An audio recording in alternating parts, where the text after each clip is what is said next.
Hi guys, I'm at this huge crater in Arizona, and if you want to know how huge it is, think of 20 football games going on and 2 million people watching.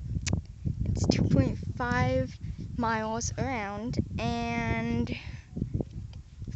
750 feet deep, and it happened about 50,000 years ago. They think it came from up there and came down and boom.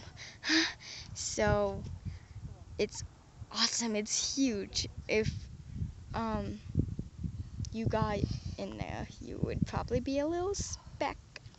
And if you look closely, there's some miners that used to work here and they left their stuff here, so that's awesome. I just want to show you this because it's so huge. 20 football games and 2 million people watching. Wow. So I'll tell you a little more in the description. Don't forget to comment and like. Bye.